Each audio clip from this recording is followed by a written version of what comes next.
Mass murders, they putting it on the news. Devil lurking, he running up in schools. Babylon forming, better get the foreman. Hide deep in the cave, this our last warning. I can't run now, God need mortars. Been trying to calm down since I got the orders. Name on the dotted line, nobody forced it. I'm on the front line, like David orders. I gave my whole life to his ministry. I'm dying every day till they finish me. Who knows what the wicked wanna do to me? I just pay attention how you using me. I'm a freedom fighter, Christ magnifier. Share seeds every day, watch him multiply it. Devil plant one seed, now we so divided. We don't kill that one seed, now we homicidal. Brother hate his brother from a dark place, but he smile in his face, man, he's so fake. I used to act slow like I ain't understand. Now I love to show that I understand. I don't need a poker face, show my whole hand. Killing everything fake in my whole land. I'm not the same man that I used to be. Something clicked inside, I see you using me. Write it down, make it plain like a eulogy. I got purpose in my life, you ain't fooling me. I don't trust any man with my whole heart. So I made up my mind. YouTube, Facebook, TikTok, Zoom, especially. How y'all doing for another Bible study? We are here. We are live. We are ready to talk about Jesus and how he.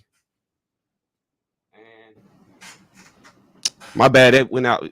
How he uses people, how he uses us, and we have been in Ezekiel tonight. We every Tuesday night we've been doing the Old Testament prophets. We are in Ezekiel right now, and man, tonight is going to be an amazing night. And I'm going to talk to my Zoom people first because these are the only people who can verbally speak. What's up, LaWanda? How you doing? And also we're going to be talking to. I'll be looking at TikTok to see how people answer this question, but I want to do a pretend thing real quick before we actually start.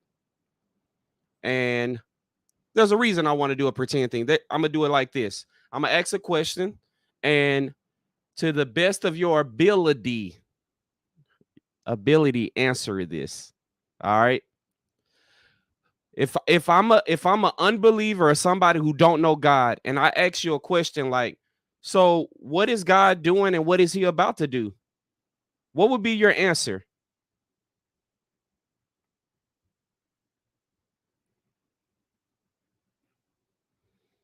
God is judging he's up in heaven judging the dead, and he is coming back for us. He's coming to take us to be united with our heavenly glorious body. All right, great answer. Because I'm gonna do something with your answer. All right. Wow. Yeah, definitely. Anybody else? If I ask what, so I'm an unbeliever. Y'all the light. You know what I'm saying? Y'all the light, right? So I'm asking a question as an unbeliever. You're the light. What is God doing and what is he about to do? Can I piggyback off of Sister Susan's? I just need an answer. Okay. He's judging the dead and he's about to be judging the living. All right. Good job. I like that. All right, Sister Angel, go ahead. I took it down. All right.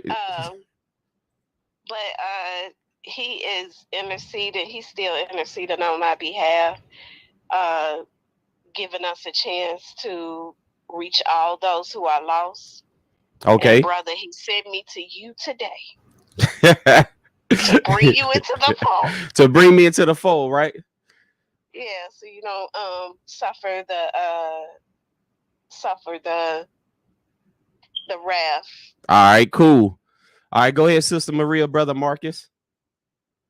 Yeah, I'm gonna say, he coming back and he ain't playing no games with none of us out here. He coming back and he ain't playing no games. What's up, A. Harrison and Raven? How y'all doing, brothers? All right. Tell them a parable. Okay. The reason I asked that question is now the person says, well, how do you know this? How do you know he's judging the dead? How you know he about to come back? You see what's going on? So what's the answer to that question? How do you know he's judging the dead? What are you talking about? He's judging the dead and he about to judge the living. How do you know? Huh? What happened? Why everybody quiet? Like Googling. I'm trying to reach my reaction. Hold on. One at a time. All right. His word and by faith in his word. Okay. So if I say how you know, that means I'm interested now, right? When the disciples asked Jesus, how do you know? Did he sit down and talk to them? Y'all got what I just said? So if I say how you know, you now have to go and show me how you know. It's in his word. But do you know where at in his word? Do you know why you are telling me this? Do you know why you believe this? Do you know why? Are y'all understanding what I'm asking? Because if you don't have these type of answers, then your belief is based on what someone else said. Y'all got it? All right. Go ahead, Ace. No, I was gonna say basically what you tell us every night. Make sure you write everything down, because at least you have a reference on each scripture, the connections of each scripture, because it does bounce around from chapter to chapter. That's why you'll be able to show this type of stuff. You have context in what you're telling people instead of just scripture. Same thing if you're learning in any type of school, either when it comes to science, English, or whatever. They'll teach you the basics of what it is, but then that one person will have a question to where then you have to go into context. You know, that's one thing that we have to do. But we also have to know how to explain it in a simple way. All right. Jesus did when he taught, he did it in a simple way. Right. So watch this. So this person that's asking this question, right? What the first thing that I would do is vet them. Y'all know what vet means? Yes. Check the temperature. Huh? Their temperature. Yeah, make sure they believe first. Make sure they. It don't even matter if they believe. I would just vet them though, because but saying they see, I'm an unbeliever though, so it don't even matter if I believe or not. It matters if I have a level of interest. Y'all see the difference? So I said I'm an unbeliever, and I'm asking you because y'all out here preaching the gospel and trying to tell the good news, right? Y'all see what I'm doing? Like, so I don't believe because, and how can you convince me of something I don't? Y'all got to understand what I'm saying. We want to, and then what we do, we start to throw all the information at them, vet them.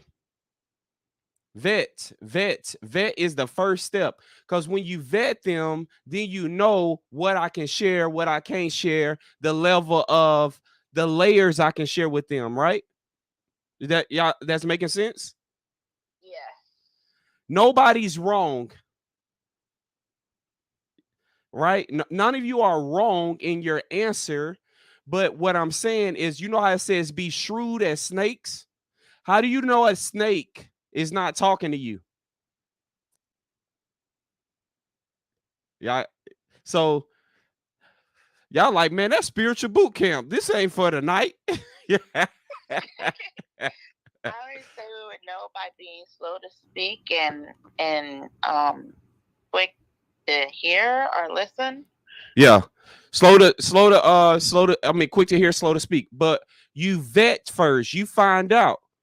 So you find out, like how she say, find out what a person believe, right? What do this person believe is a good one, rather than do they believe? Well, everybody believe in something, but what they believe matters when you vet.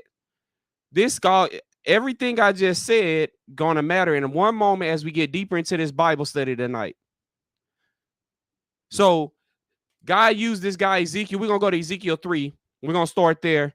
We may only make it through chapter 4 tonight, possibly, because there's so much in chapter 4 that needs to be addressed. So, hey, everybody, this is Bible study, right? Am I correct? You are correct. So this is not Bible race through the scriptures and hurry up and get to Ezekiel 40, whatever. This not that, right? Correct. So the reason, so this is why I'm going, this is why I'm gonna dive deeper tonight. Sometimes when you don't went through so many Bible studies, almost school, you forget things that should have been sealed in. Right? So you probably never get 1 + 1 is 2, but you probably done forgot if you took algebra, some things, or calculus or geometry. You done probably forgot some, certain things you learned in there. It's possible. So that's why we're going to do a deep dive tonight. All right, we're going to go over to Ezekiel 3, and we're going to go back into the Watchmen, and we're going to start with 16. And that's the reason I'm starting. We talked about a little bit about it last week, but I'm gonna jump right back into it. It said, at the end of 7 days, the word of the Lord came to me, son of man, I have made you a watchman for the people of Israel. So hear the word I speak and give them warning from me. When I say to a wicked person, you will die, you do not warn them or speak out to dissuade them from their evil ways in order to save their life, that wicked person will die for their sin, and I will hold you accountable for their blood. Question. Are we all watchmen?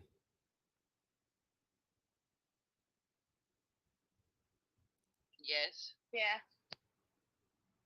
So that means you're accountable for the people, right? Yes. So you're accountable if somebody is in sin and you're not telling them. Yes. Yes. So you are accountable. If you know the good you ought to do and you don't do it. So you're accountable. That makes us a murderer. So you're accountable for anybody around you that is doing any type of sin and you don't tell them. Yeah. Only the righteous. Y'all hear what I'm asking? I'm about to go somewhere when I'm asking, because so everybody's saying yes. Yes, I'm a watchman. So okay, on Judgment Day, God said you a watchman. All right. Are y'all listening? I get it. Who did God say that he's a watchman? To Ezekiel. Huh? To Ezekiel. So is every believer Ezekiel? No. Nope. Is every believer a prophet? No. Y'all hear what I'm asking now? Yes. See, we always got to know context. This is why I'm saying what I'm saying. There are so many people walking around you every day that sin, living in sin, willfully sin, and you don't say a word. Remember, we getting away from being perfect. We getting away from being a perfect believer to a real, genuine, this is what God has told me to do, and this is why I do what I do, because God has told me to do this. So in some sense, you are a watchman, but to this extent, you see, Ezekiel had a vision from God. God showed him things in heaven. He gave him a particular mission. He gave him a scroll to eat. He gave him particular visions, particular things to say to the people that claim they knew him. Are y'all understanding now? Why didn't Jesus, when he taught the crowd, why didn't he just stop and start telling everybody in the crowd what sin they was doing? Huh?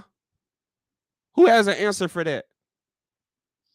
He only did what the Father told him to do. So if the Father wasn't telling him to. Well, your phone is really something. I don't know what that was. She said he only did what the Father told him to do. Right. Now watch this. So why didn't he, if we're all watchmen, and to tell every single person that's doing any sin, all these kind of things? Y'all hear what I'm saying now? Why didn't Jesus do that when he taught? Because he's not Ezekiel. Somebody said because he's not Ezekiel. You got to be willing to give up your sin. It just ain't about. Some people are willfully sinning. They know they're in sin. So you got to come to him. Most of the people who wanted healing, who wanted to be delivered, who, you know what I'm saying, other than the woman at the well, but most people came to Jesus. All right. Watch this. Who is Ezekiel talking to? Believers. Who? Believers, God's people. God's people, God's so-called people, right? Y'all hear that?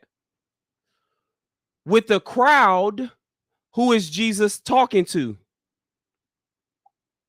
Non-believers. Believers and believers. So I hope y'all understanding what I'm saying. So Ezekiel has a very special mission for these people that have been taken into captivity, who the sins have piled up to heaven. He has a very specific task.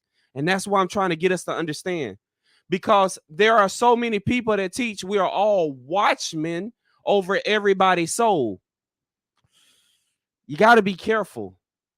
You got to be careful, and you got to know what God is telling you to do in these moments.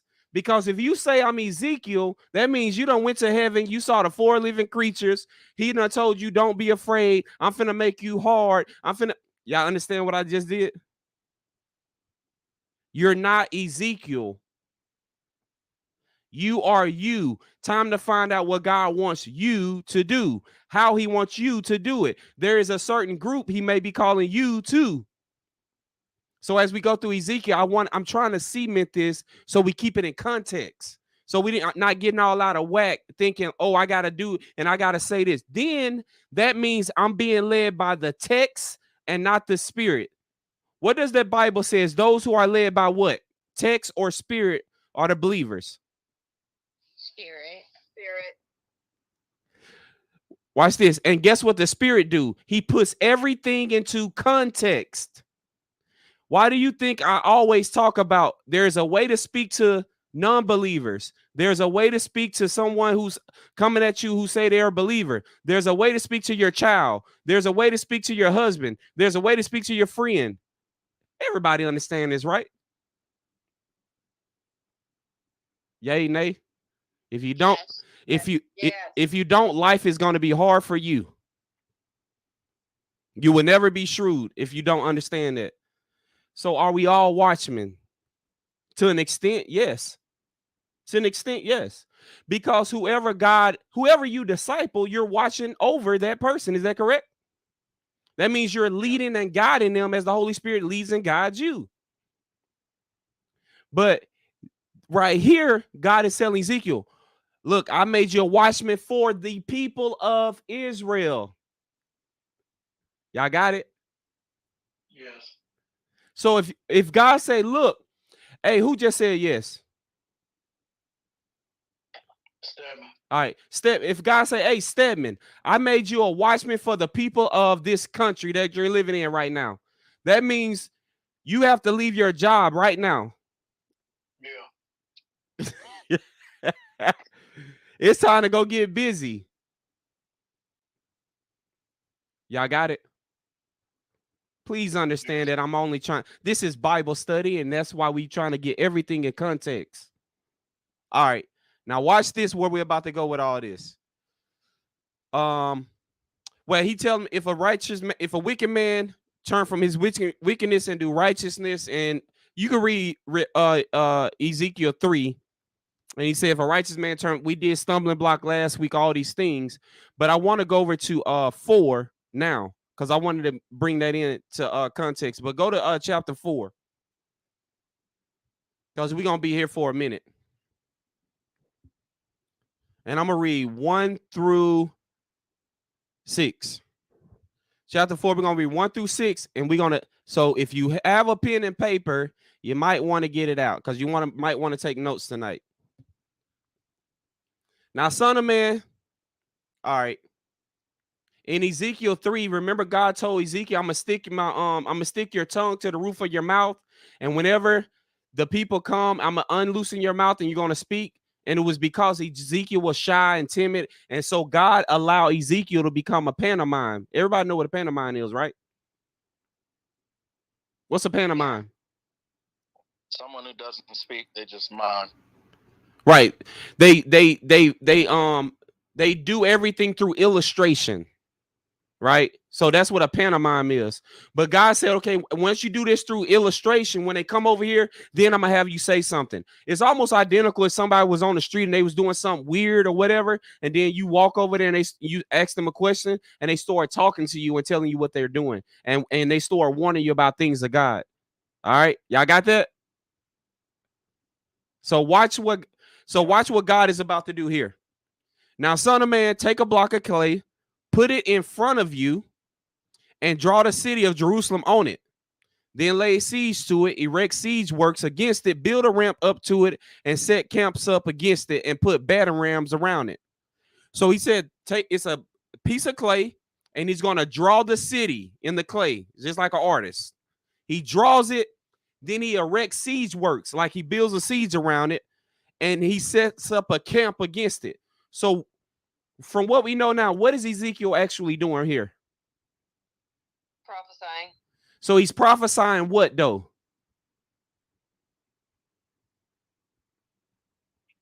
The destruction of Israel. That's right. The destruction of Jerusalem. Y'all got that? So Ezekiel is illustrating the destruction of Jerusalem.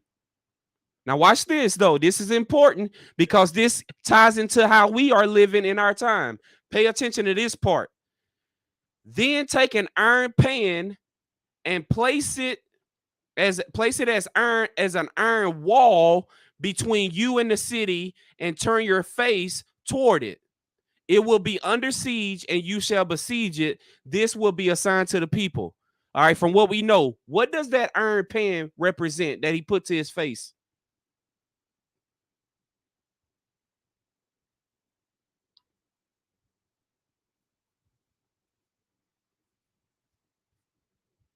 Who wants a clue? Is it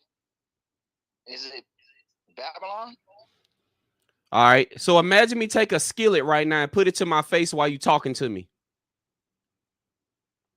I was thinking a soldier helmet. Okay. So an iron pan is like a skillet. Imagine me put a skillet up to my face or a pan or something, and you're talking to me, and and I got the iron pan, but it represents, huh? A mask. All right. Have you ever heard somebody say, huh? Who said that? What you say? You won't be able to see or hear them speak. Right. Now watch this. Who's ever heard of your prayers bouncing off the ceiling? Anybody ever heard that statement? Yeah. So when I say that statement, he put up a wall, right? They're under siege, and I can't see or hear nothing you talking about if I put this pan up, right? What does that represent? God ignoring the siege coming. Who just said God? That's right. The siege is coming, but who just said that God is ignoring you? Me. God ignoring them. So this is what it actually means. They're gonna, when the siege is set up, who they gonna start crying out to? To God.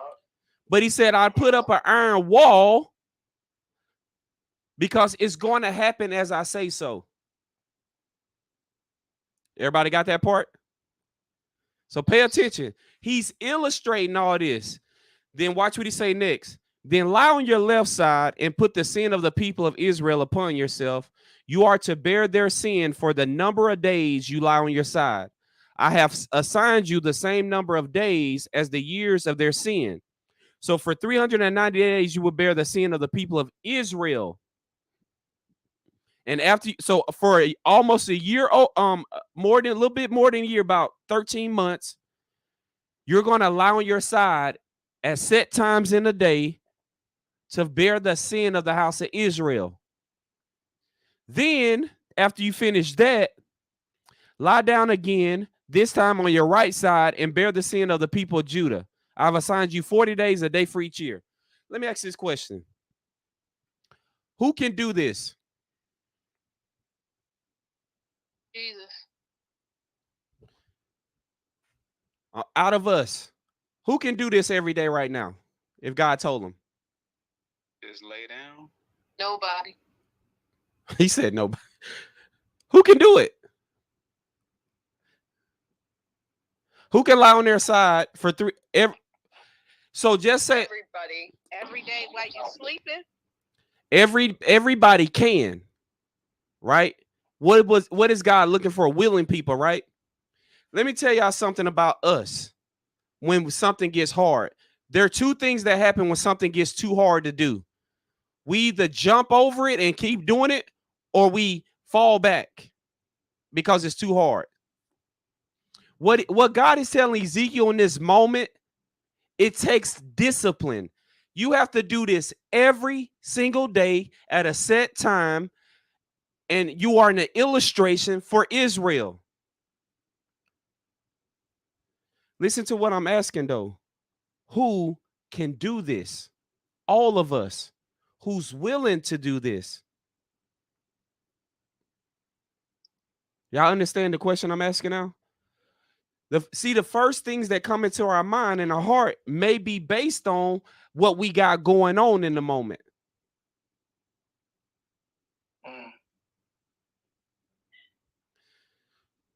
Now, I'm going to ask a question. So God say, do this for 390 days to bear the sin of the people of Israel. And so for 390 years, God is saying, I'm punishing the people of Israel, right? Mm-hmm. When does these 390 years start? When did it start? Like that.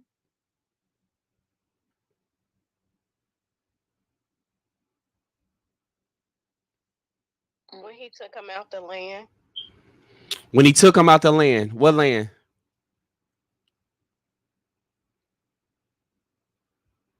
The promised land. Why are you laughing?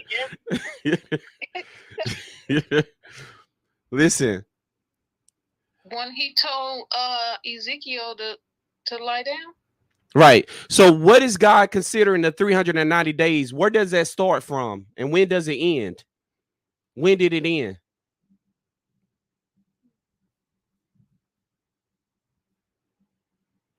It's for their sins. That's right. When their sins started, right? But how do we know when God is numbering it and when he's starting it? Are y'all understanding my question? Yeah, about the cup. Yeah, it's the full cup principle. But watch this. This question, you know why this question has to be answered and it's really important to answer? It's part of how God operates. Like, now watch this. How many of us truly believe we know God?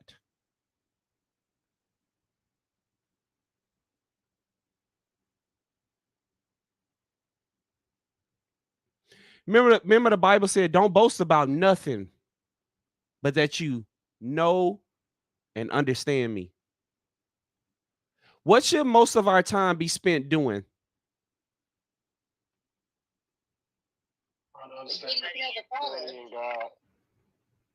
Getting to know him. Getting to know God. You know why? Because when you get to know God, if most of your time is spent getting to know him, you are always assured in your walk. Yeah, this is important to understand because God's ways, look, listen why I say this. If you have a ooey gooey feeling relationship with God, you may not like him if you went to heaven.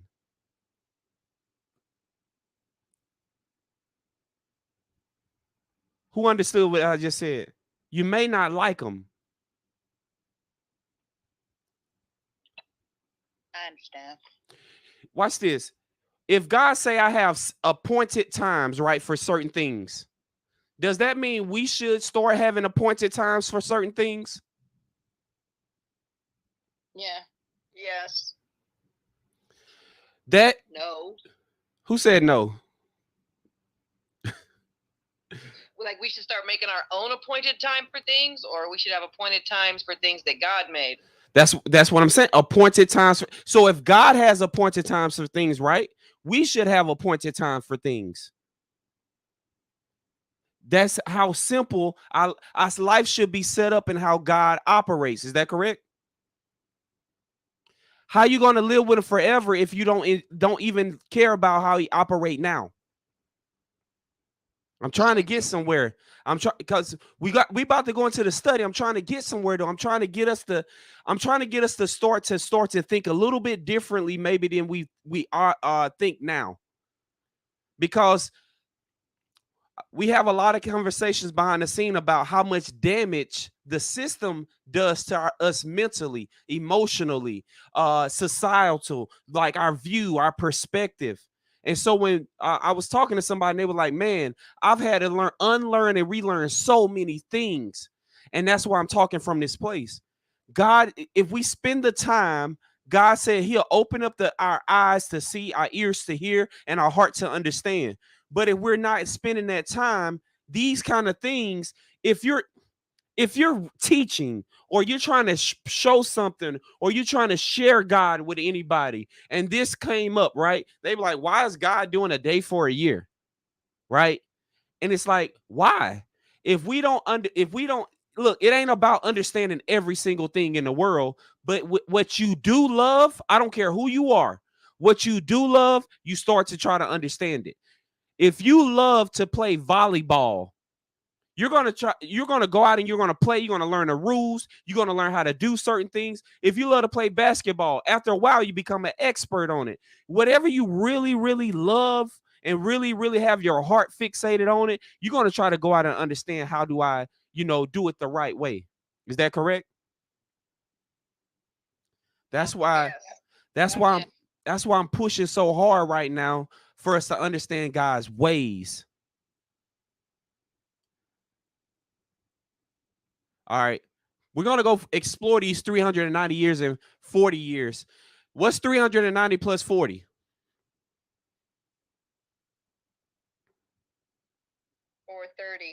430. 430 years. All right. So let's go explore some things in the Bible real quick, because I think this is going to be highly important. So he said it's going to be a day for a year. Is that correct? Yes. Yes. Where else in the Bible do we see God talking about a day for a year? Revelation. Okay.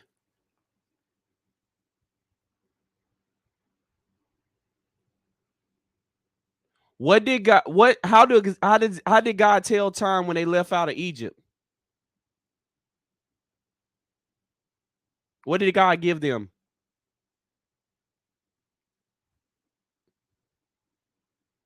The Jubilee calendar.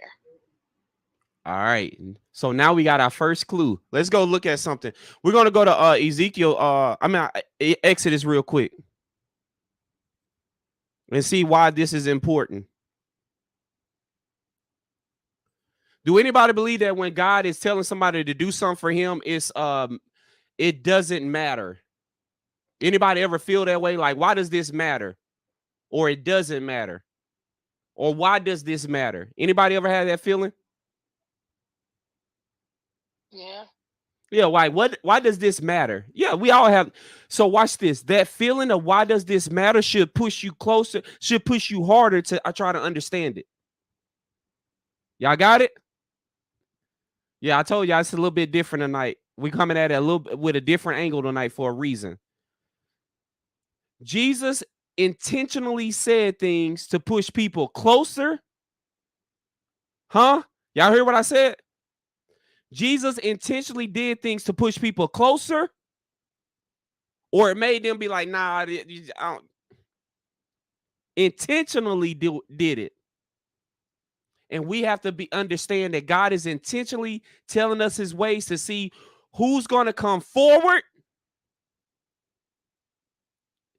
Oh, man, I really hope y'all can hear me, man. All right, watch this. Exodus 12. Somebody read 41.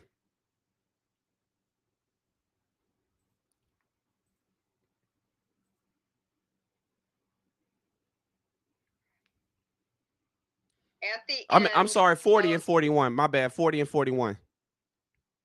Now the length of time the Israelites people lived in Egypt was 430 years. At the end of the 430 years, to the very day, all the Lord's divisions left Egypt. Keep going. That's good. Oh, you can read the last one. That's cool. Because the Lord kept vigil that night to bring them out of Egypt, on this night all the Israelites are to keep vigil to honor the Lord for the generations to come. Sister Susan, what is keeping vigil? It's keeping the I don't want to say ritual, but it's keeping the spirit of the event alive. That's right. So it's like, who said, I'm sorry, somebody else going to say something? No, I was just going to add keeping watch in a sense. That's right. So watch this. The Lord was keeping watch this whole 430 years that they were in Egypt. They were enslaved for 400 years, but they was there for 430 years. Y'all got that part, right? But this has zero to do, listen to what I'm about to say. This don't have nothing to do with the sin of Israel and Jerusalem, because there was no nation of Israel in Jerusalem at this time. Y'all understand that, right? They was just coming out of Egypt. Y'all got it?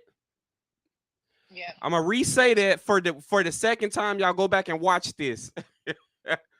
These 430 years that it says in Exodus 12:41. Now, the length of the time the Israelite people lived in Egypt was 430 years. At the end of the 430 years, to the very day they left Egypt. Now, watch this.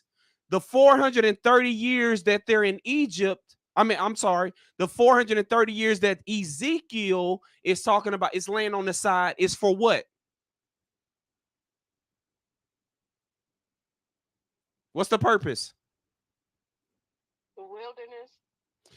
What we just read in Ezekiel, 390 years, huh? To keep vigil. The sins of Israel. Right there. Who just said it? The sins of Israel? Keep vigil, yes. No. The sins of Israel. The 390 years is to bear the sins of Israel, and the 40 is for the sins of Judah. So y'all pay attention. This is going to be good when you go back and study it, because you're going to start to learn how God operates. So they were in Egypt 430 years when God brought them out. Huh? They're in Egypt 430 years when they brought them out. They're in sin. They're in sin for 430 years before God takes them where? Into where? Exile. Into captivity. Y'all got it now, right? Everybody pay attention to that. You want to know God's ways? Study his time. Study when he show up. Study when he appoint things to study these things. Then God tells you, I'm not ooey gooey. I have feelings. I'm compassionate. I'm gentle. I'm righteous. I'm just. I'm fair. But yes, I have all these things, right? But at the appointed time, it's the appointed time. Y'all got that? Everybody understand that now, right? 430 years they're in Egypt. Lord kept vigil. 430 years they're in sin, rebellion. The Lord kept vigil. Yeah, Cooligan. Yeah, I'm trying to look. The Bible study tonight, I'm trying to show how infinite his wisdom is, all right? Now watch this. So let's go back up to Exodus 12:1 and 2. What does 12:1 and 2 say? Somebody read it for me. Exodus 12:1 and 2. The Lord said to Moses and Aaron in Egypt, this month is to be for you the first month of your year. All right, stop right there. So they come out of Egypt, and he said, this is your first month of the first year. Is this creation? No. So it means something. This is when God gave them what we call the Jubilee calendar. All right. So now we know, in that calendar we're going to read. Now we know when God started what calendar God has started using. Exodus 12, 1 and 2. Now we know what calendar God is using. So let's look at the Jubilee calendar in Leviticus 25 real quick, and we'll see if that's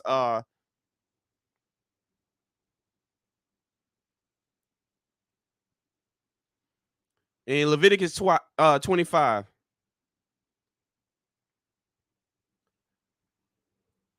And you can read 1 through 7 whenever you get a chance. It tells you a little bit about it, but I'm gonna read 8 through 10 real quick. Count off 7 Sabbath years, 7 times 7 years, so that the 7 Sabbath years amount to a period of 49 years. We don't went through this before, right? So God is telling time 390 years according to what cycle? The Jubilee cycle, right? In years, right? God does 7 years and start over. Y'all got that, right? Everybody understand that? Yay? Yes. Because I'm about to ask a question. Yeah. In our time, when it comes to years, we have this thing called a decade. Correct? How long is a decade? Yeah. 10 years. 10 years. So a decade is a decade. Or I ask a question. Is the decade the same as 10 years? Any 10 years you could choose. Is a decade the same? So can a decade be 2015 to through 2025, or is that 2024? Is that 10 years? No. Huh? Who said no? Who understand what I'm asking? Who said no? I said no. All right. Why can't a decade be 2015 to 2025 or 24? Why can't it be that? Because it's not the appointed time. Huh? Years. Because it's not the appointed time when it was actually scheduled. All right. This is important why I'm asking this. Watch this. A decade. So y'all ever heard of 2000s, the 2010s, the 1950s, the 1960s, the 1970s? A decade is always, it starts at 0 and go to 9. 10 years can be 2015 to 2024. A decade, this is why I'm saying this, because the way God tells time, a new week always starts on Sunday. So he do 7 years and start over. Y'all got it? Everybody understand that? Yeah. But we can say a decade, the 50s, right? That means 1950 to 1959. Is that correct? Yeah. That's a decade. Y'all understand why I said that, right? You cannot pick when God starts telling time in the middle of a week, or on the second day, or the third day, or the fifth day, or the seventh day. You can't pick. That's when God starts telling time. When does God start telling time?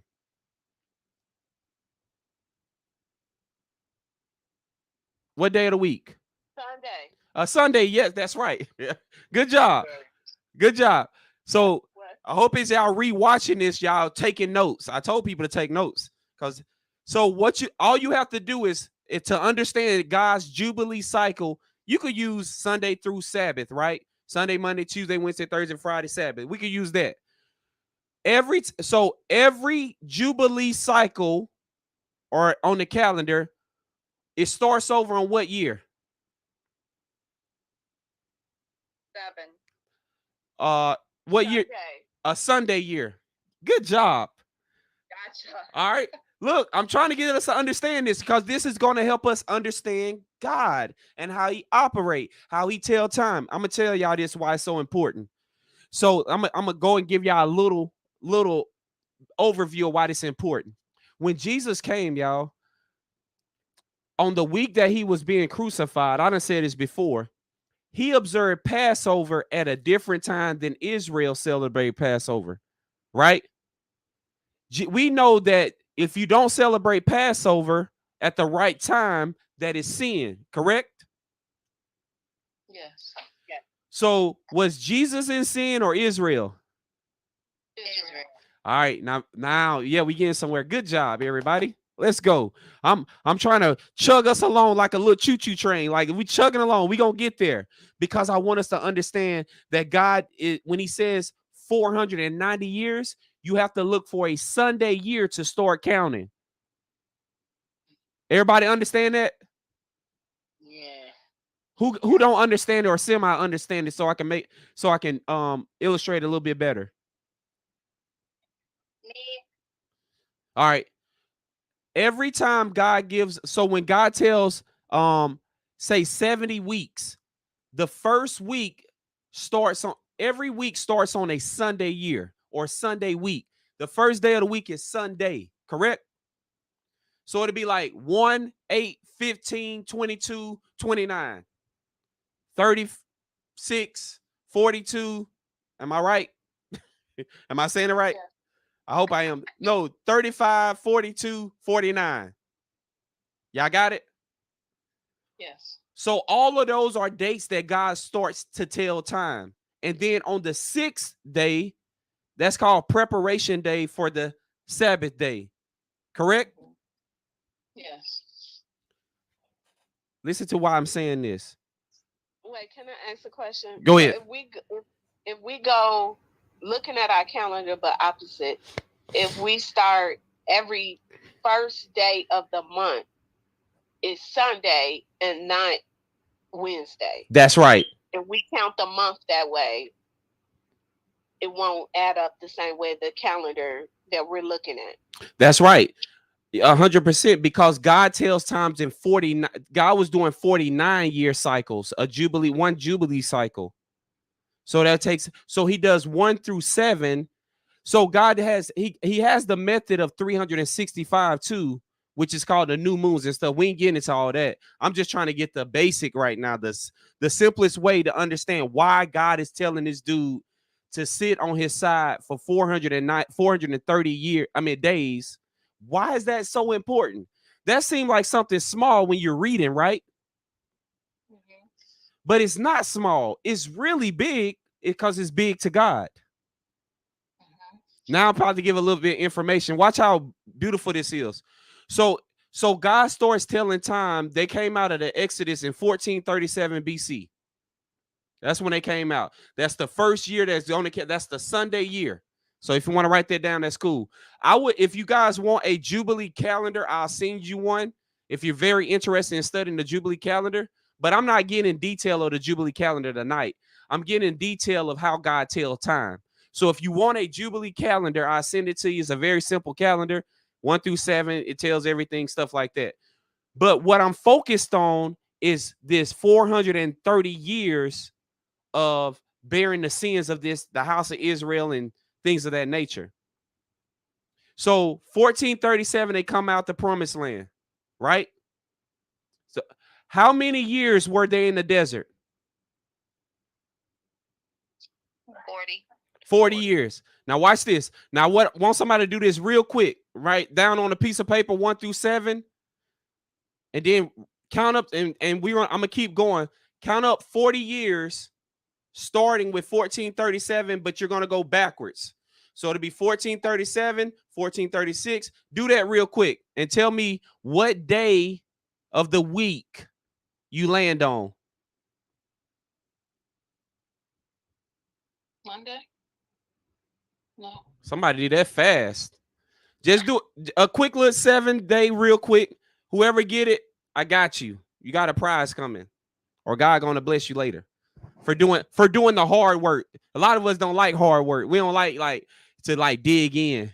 It's like, man, I came to listen to the Bible, not study it. Nah, we studying. We in it tonight. So somebody do that real quick. Who did it? Who's doing it?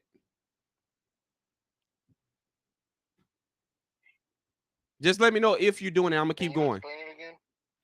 So I want you to look at, they came out in 1437. All right. Now count down 40 years and tell me what you land on. From 1437, right? Right. Count down 40 years.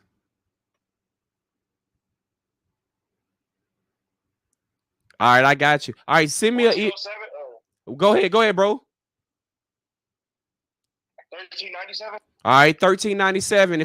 So 1437 minus 40, that gives you 1397. Now, I'm asking one more question for a reason. This is important. So 40 years there in the desert.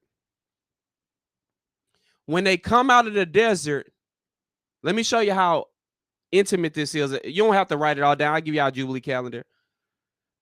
Their first day in the promised land is on a Sabbath. I mean, on a Friday year. Y'all understand what I just said? Who understand it? Is the 6th day preparing for? That's right. It's the 6th day, and their first year in the promised land is a Sabbath rest for the land. I'm gonna show y'all why I just said that. Pay attention to what I just did. I'm gonna show y'all God's ways. Watch this. Now we still in Leviticus 25. Pay close attention to this. I'm gonna read 1 through 7 now. The Lord said to Moses at Mount Sinai, speak to the Israelites and say to them, when you enter the land I am going to give you, the land itself must observe what? The Sabbath. Rest. That's right. For 6 years, sow your fields, and for 6 years, prune your vineyards and gather the crops. But in the 7th year in the land is to have a year of Sabbath rest, a Sabbath to the Lord. God is big on his Sabbath. I'm telling y'all, do not sow your fields, prune your vineyards, do not reap what grows of itself or harvest the grapes of your untended vines. The land is to have a year of rest. Pay attention to God's heart. Y'all want to know God's heart? I'm going to show y'all real quick. Whatever the land yields during the Sabbath year will be food for you, for yourself, for your male and female servants, the hired worker, temporary resident who live among you, as well as for your livestock, wild animals in your land, all this stuff. So watch this. This is how intimate God is. What day of the week did God create Adam and Eve? The 6th day, right? Yeah. Yep. He created them on the 6th day. So what was their first full day like? Resting. Huh? Yeah, well. Huh? They were resting. Now, watch what I send y'all that Jubilee calendar. Whoever done counted up 40, they'll see that their first year when they got in the land, when God brought them into the land on that the 6th year of that week. Mm-hmm. What was going to happen next? The first year that they're there. Rest. Huh? They could eat for free. Mm-hmm. Resting. The whole first year, they was not supposed to do anything. Wow. Who understand God's heart right now in what I'm saying? See, it ain't ooey gooey love. It's well thought out love. I'm gonna show you how well thought out my love is. Look, you came out of slavery. Your people didn't make it in the land, and when y'all go in the land, the very first year, the whole year, I don't even want y'all working. They couldn't even do it. Let me just tell y'all that off rip. Who hear me? I hear you. I hear you. Now that means their crops have been growing for that 40 years for them to even have that much food to even last that 100. I mean, that 1 year. Right. How do you sin when all God asks you to do is rest? Unbelievable. We still doing it now. We got people who work on Sabbath still. We got people who don't even care. It ain't that important to them. The job is more important. Y'all got it. Wow. Y'all got to. Y'all got to hear now the depth of what God is saying to Ezekiel. That's why I'm saying this. We got to study his ways. He created Adam and Eve on this. Now, I'm going to go even deeper. Watch this. He created Adam and Eve on the 6th day. Their first full day was a day of rest. He brought Israel out of slavery. Their first full year. Rest. And couldn't even do it. That matches up with the timeline too of how he created everything the timeline of heaven and the timeline of earth. Because 1,000 years, oh my God, hold on. That's so, wow, hold on. Yeah, I'm about to go there. I'm about to go there right now. Watch what I'm about to say. When Jesus come back, we are currently in the 6th day. Wow. Huh? Who know what I'm about to say? We are currently in the 6th day. Yeah, I see you, bro, back there. I see it. What is God about to give us when he come back? Rest. Huh? Rest. Who want to sin? Who want to stay in sin? Who want to live in it? Look, I the Sabbath year millennium. Y'all can hear me now? Yeah. Who can hear me? When you go back and watch this Bible study, it's going to have so much depth to it. Take notes. That's why I said at the beginning. If we can see, now y'all understand why we should stop and start to try to understand God's way. Look, and even if, watch this, what I'm about to say. And even if you're not getting it, stop reading so fast and find somebody who gets it. Find somebody who understands. Find somebody who can help you navigate this. Then you will actually enjoy God and be able to go to heaven and live with him. Then we don't do the ooey gooey feeling following God. We're actually following him from a reasonable, logical place. Come, let us reason.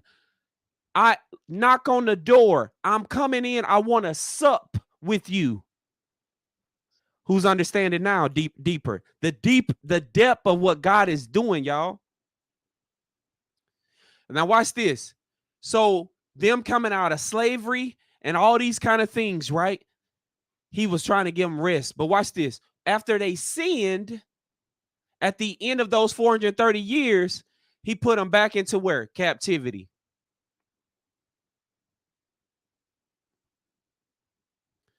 Watch what I'm about to say. What's going to happen to the wicked at the end?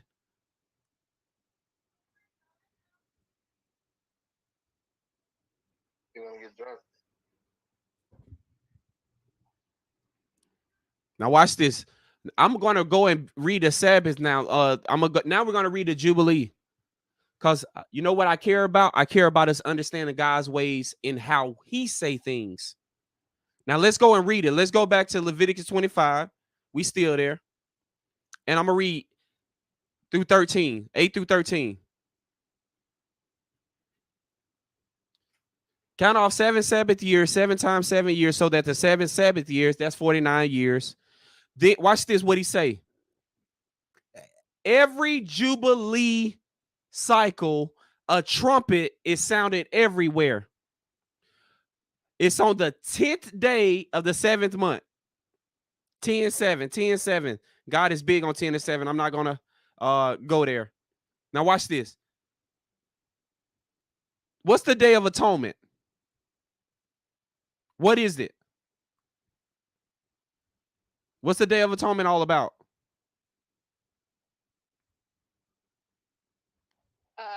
Your chance to, be forgiven of your sins for the year. Yes. Now watch this. The Day of Atonement is about refreshing people, restoring people. See, look, I'm telling y'all, when we understand these things, we'll understand how to bring healing. And over the course of time, a lot of healing happens. But watch this. The Day of Atonement is a time to be refreshed, restored, forgiven, made new, and receive. Watch this. On the Day of Atonement, sound the trumpet throughout your land. Consecrate the 50th year. Let me just explain this. The 50th year is inclusive to the first year. It's called inclusive counting.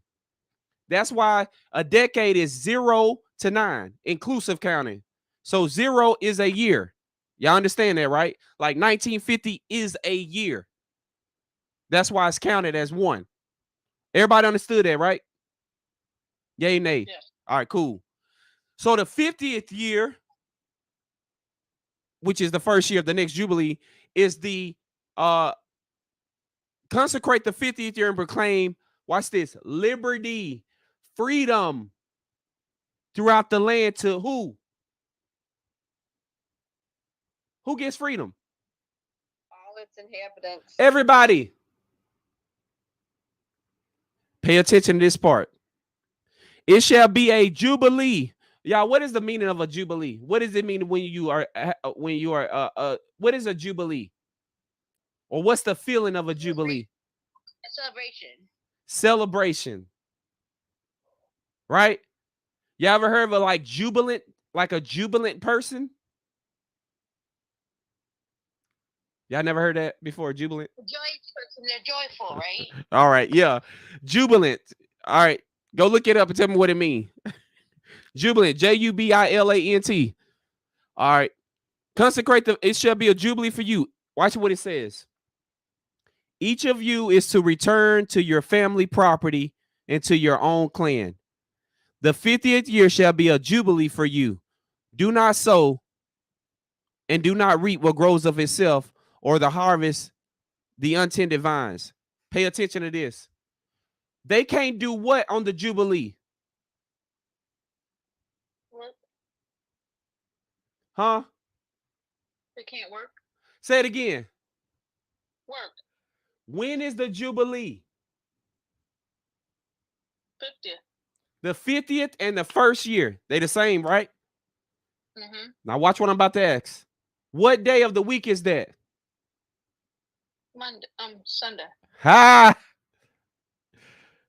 I hope y'all just got it. There was a special in every jubilee cycle. There are actually 8 years that you don't work and don't sow the field, because the jubilee is an actual. So watch this. What happens in the 49th year? They prepare for us. What day is 49 is going to be on what day of the week? Saturday. Saturday, that's right. So what do you do on the Sabbath years? Rest. Huh? Rest. So every cycle, God had back-to-back years of rest, and he wanted to take care of them. You want to understand God's ways? Look at his timing. Look how he do things. Is that love? Mm-hmm. What boss right now would tell you, watch this. What boss do you have say, take off 2 years and I'm going to double your pay? Why you off? Yeah. How loving is God, y'all? How generous. This when he called you his friend, when you study his time and understand. I know. That's right, Sister Angel. You're right. That's why I'm on it so hard right now. I want us to get away from the feeling that God is generous or the feeling that he's loving, to know what he did, what he infinitely set up for us. I'm going to let you take off 2 years and I'm going to pay you like you work 4. No one can even name somebody on the planet that'll do that.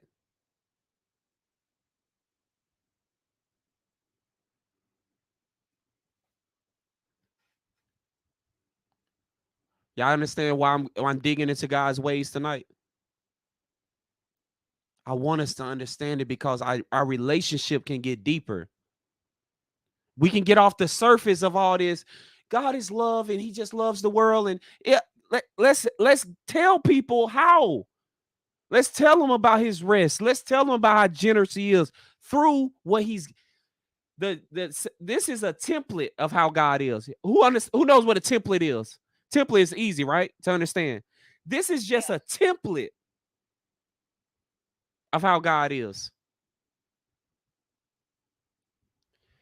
What happens in the 50th year? You're forgiven, you're restored, you're refreshed, you're paid, and you don't work. You're paid and you don't work. And guess what else? Guess what else happens? I'm about to read it. Each of you is to return to your own property, to your own clan. The 50th year shall be a jubilee for you. Don't sow, don't reap what grows of itself, or harvest the untended vines, for it is a jubilee, and it's to be holy for you. Why is it holy? For you. It's holy for you. It's holy for you. I set it up. Holy means set apart. I set this apart for you. For you. That's how generous I am. I set this apart for you. Now watch what he's about to say. Eat only what is taken directly from the fields. I got you. I got you. In this year of Jubilee, everyone is to return to their own property. What does that mean?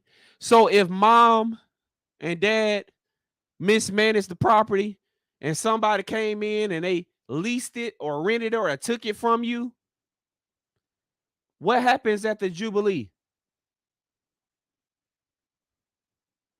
You get it back. You get it back. It starts over. You're forgiven. Watch this.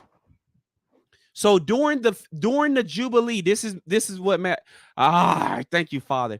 During the Jubilee, you can lose your property and someone can rent it out. They can take control of it. They can take possession of it and all this kind of stuff, right? But when Jubilee comes, you get it all back. Now watch this.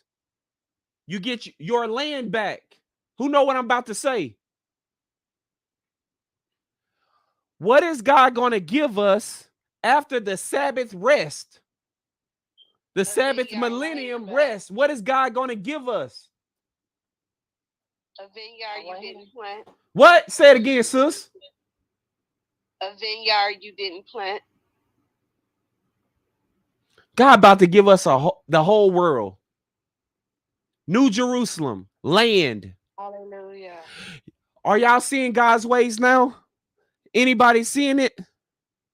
Anybody see how it's all a template of how he operate? He don't remember it says God is the same yesterday, today, and what else?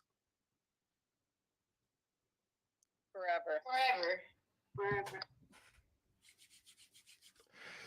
Y'all see why we going through this now? When you go back, and I want you to write all this stuff down, because when someone asks you a basic question, you have layers of how good. You know, God is good. If I say God is good, what y'all say? All the time. And all the time. Now watch this. If it's an unbeliever, when we say all that, how do they know? Remember, the Bible says when somebody come in and they're unbeliever, if we're prophesying, talking about God, prophecy and stuff, it's they easily can believe and they can easily understand. It's simple, it's plain, it's direct. God's ways are changeless.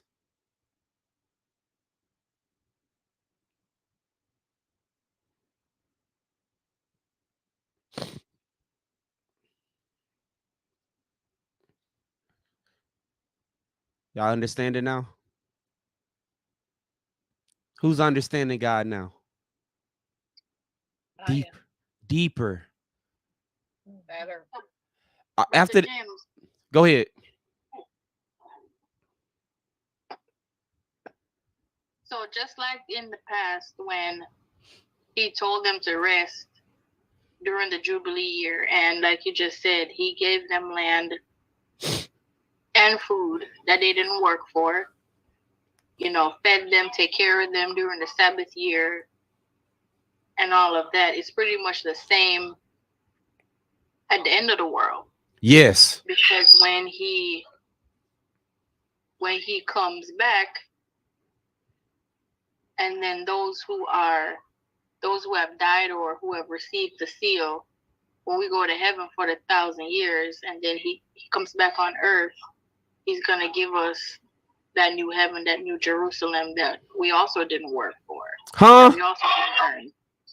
Huh? So like you said, it's changeless over the years or over time. Huh? We ain't even work for it. But we out here slaving ourselves to the ground, spending all our time frivolously doing whatever we want to do to better our life, not to better the life and of others and the kingdom business. Come on, man. See, that's why the Bible says without faith, without it. Let me tell y'all the biggest problem Israel had, and we have it. We don't have faith. They couldn't even have enough faith. God is he's a pillar of fire and he's a cloud, and they see him. And he said, rest this year. Couldn't even do it. Y'all hear that?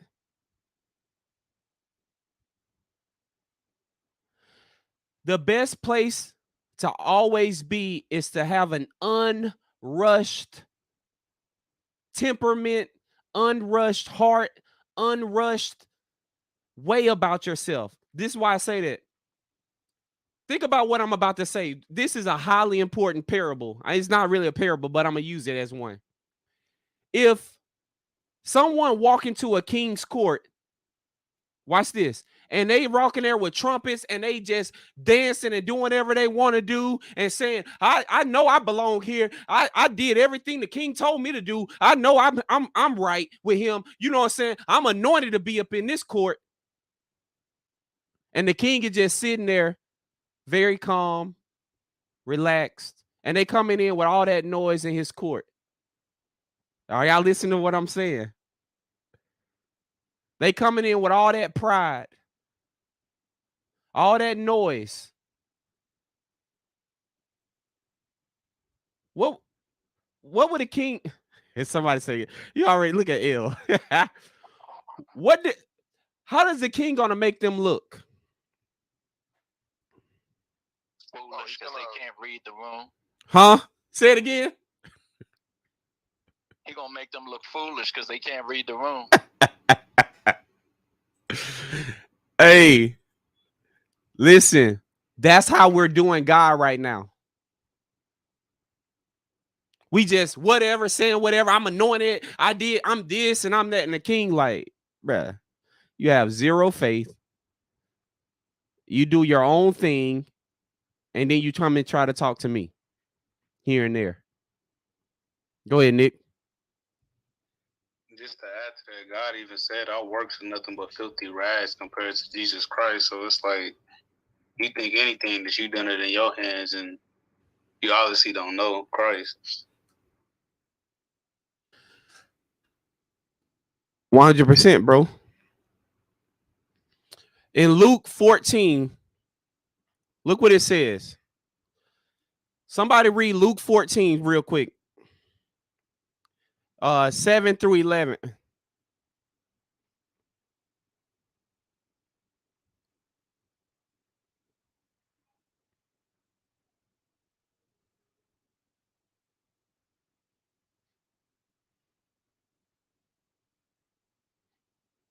Who got it? I got it. All right, go ahead. It says, and he put forth a parable to those which were bidden, when What? he marked how they chose out of the chief's room, saying unto them. Wait, where you at? You said Luke 14, 7 through 11? Okay, yeah, my bad. I didn't want. That's cool. All right, go ahead. Yeah, you right. Go ahead. Says, when thou art bidden of any man to a wedding. What are you reading from? I had King James. Bro. All right, go ahead. Go and read it. We'll see. We'll see. Oh. Go ahead. You good. Says, when thou art bidden of any man to a wedding, sit not down in the highest room, lest the more honorable man than thou be bidden of him. And he that bade thee in him come and say to thee, give this man place, and thou begin with shame to take the lowest room. But when thou art bidden, go and sit down in the lowest room, that when he that bade thee cometh, he may say unto thee, friend, go up higher. Then shalt thou have worship in the presence of them that sit at meat with thee. For whosoever exalted himself shall be abased, and he that humbleth himself shall be exalted. So watch this.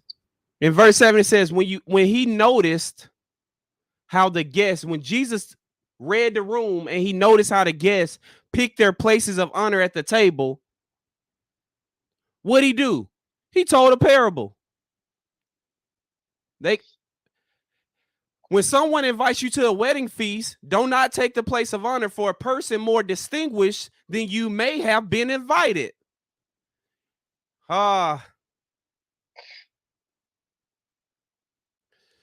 If so, the host who invited both of you will come and say to you, give this person your seat.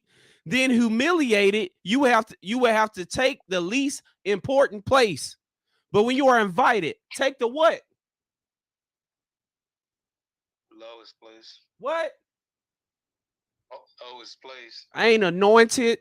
Ain't nothing good about me. Like, I'd rather be a fly on the wall. Don't even sit down until you're told to sit down. You see, the biggest problem is we're marching. We're like a marching band coming into God's throne all the time. No, that's not how he operates. Take the take the lowest place, so that when your host comes, he will say, "Friend, no man, hold on. Well done, my good and faithful servant. I know. Look, we had some intimate talks. You did some things with me. Look. Are y'all paying attention? Like, we did some things together. No, come up here. I want to talk to you even more. Who can hear me? God's ways are different. Pay attention and see, wisdom is what we should want out of everything in this life. Wisdom, knowledge is great, but it can puff you up. Wisdom is way different. Move up, then you will be honored in the presence of all the other. Everybody gonna think you wasn't a nothing. You walk in there with your little ragged clothes, your little whatever, and then he say, "Come up here, man." Then everybody gonna see the type of honor I give you.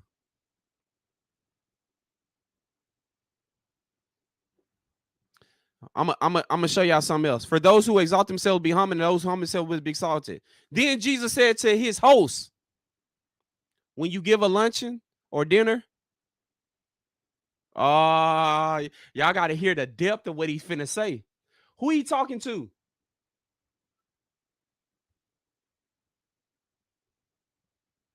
Who Jesus talking to in verse 12? The host. The point who throwing the party. Because in verse 7, Jesus know the people that were invited, how they came in. Now watch, he go check the host with wisdom. When you give a lunch and a dinner, do not invite your friends, your brothers or sisters, your relatives, or your rich neighbors. If you do, they may invite you back, and so you will be repaid. But when you give a banquet, invite the poor, the crippled, the lame, the blind, and you will be blessed. Although they cannot repay you, you will be repaid when? The resurrection of the righteous. How many people throw this kind of party? Huh? Oh, we'll be doing this soon. Look. I hear you. We doing it now. Anybody can come. I don't be caring. Anybody can come. See, when you're led by fear, when you're led by the sounds of reason of the world, the reasoning sounds of, I don't know that person. That person can't come in my house. I don't know them. That's the point. You don't know them. That's the point. You don't know them. All right. Now let's go back to Leviticus. Y'all see now why it's important about these 430 years he's lying on his side now? Y'all getting it? We losing a lot of ground in this world, but we gaining a lot of ground in heaven.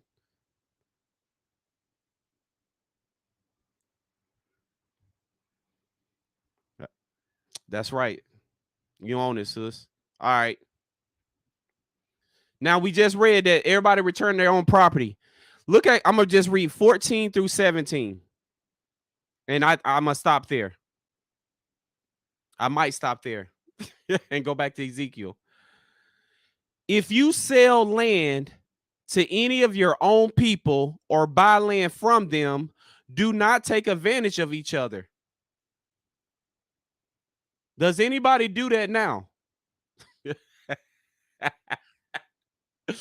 What? Huh? What you say, bro? I say, yeah, you can own land, but they still make you pay taxes on it. But you supposedly own the land. You'll never own it. You gotta pay some taxes now. Taxes, they'll come take your land. You could be done bought the land free and clear, and you still look. I'm telling you, do not learn the ways. Do not learn the ways of these nations. Like, you look real crazy when you operate like God, because people are all about what you getting back. Huh? People all about what you get back from what you do for God. Go ahead, Sister Angel. I saw your hand. I signed a contract with the builders of my home that if I ever sell my home, I have to sell it to somebody who in the same predicament I was in and at the same low price that I got it for. Oh, so you, okay. I got it. That's what's up. Yeah. Because it's a biblical base, whatever you call it. That's right. I know what you're saying. I got you. I understand what you're saying. That's beautiful. God don't even want you to take advantage of other people. No, look, who don't take advantage? Who actually really be paying a worker like what they're really worth? Who know? Everybody understand what I just said? Who really pay a worker what they're really worth? Like, when you have a skilled person, like if you have a skilled person doing most of the work, I'm gonna keep going. You are to buy from your own people on the basis of the number of years since the Jubilee. And watch this. This how you have to conduct business. You have to be righteous in all your dealings. And they are to sell to you on the basis of the number of years left for harvesting crops. When the years are many, you are to increase the price. And when the years are few, you are to what? Decrease the price. Because what is really being sold to you is the number of crops. Do not take advantage of each other, but fear your God. I am the Lord your God. Hey, y'all remember we was doing this? We've been going through the prophets, and God really hated how they was doing business. Y'all remember that? When we read all those prophets, we done went through every time they show up, God was always saying, I hate the way y'all deal with each other. Ooh. You think God be saying that to us? I absolutely hate the way y'all deal with each other. I hate it. Everybody take bribes. You rob the poor. You don't even think about the needy. He said, I hate. And then watch this. And then you come up in my temple acting like you all good. No, you ain't good. I ain't dapping none of y'all up that's coming up in here like a marching band. All right, I'm gonna keep going. Follow my decrees and be careful to obey my laws, and you will live safely in the land. Then the land will yield its fruit, and you will eat your fill and live there in what? Safety. Now watch what I'm about to say. When God said this, did Jerusalem have walls built up around it? I mean, did Israel have walls built up around it?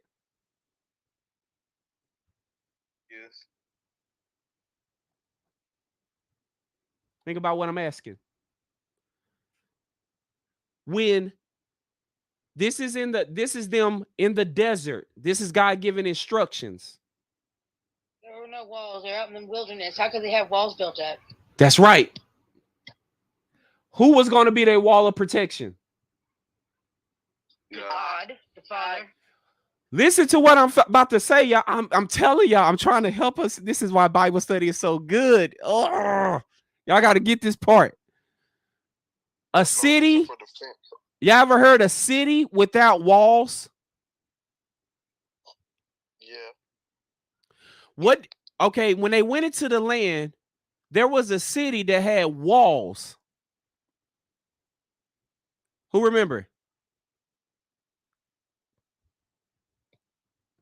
Jericho. That's right. So Joshua led him into the promised land. There was a city with walls. And what did God do?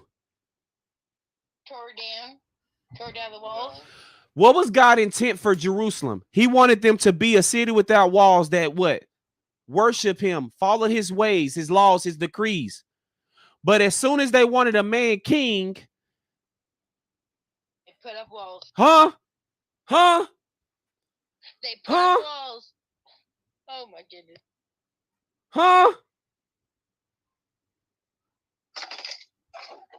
Y'all can't. Do y'all hear me? Watch this. I like this part. Watch this. I love watching. Can somebody mute that? Who got that? All right. Listen, I love watching Lions documentary. I love watching them.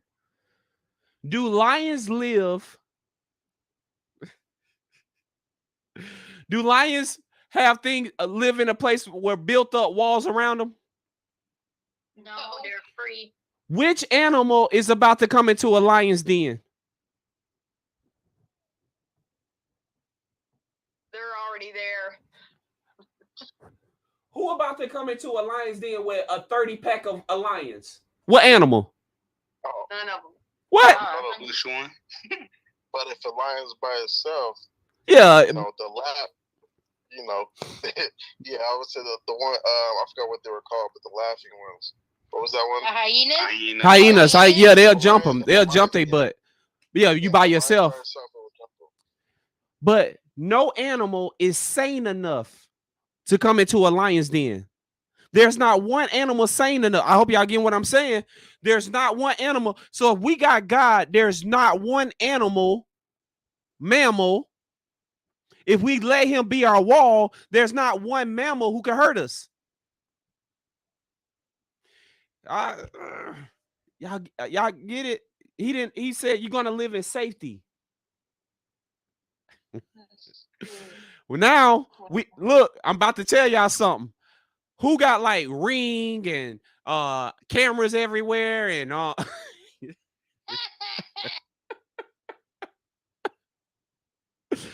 look, who got alarms and bruh.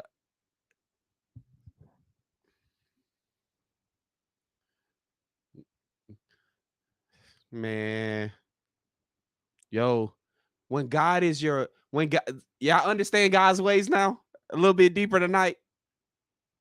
Yes. I really hope that y'all go back and watch this one, because I'm telling you, God's ways to study will deepen your relationship. You will actually want to be around him. Watch this. That's only if you're surrendered to the Spirit to have the eyes to see how he see. That's it. If you got the eyes to see, the ears to hear, and the heart to understand how he does things, you will desire to be around him. But when you don't have that, the walls come up. The security cameras go. Oh, man.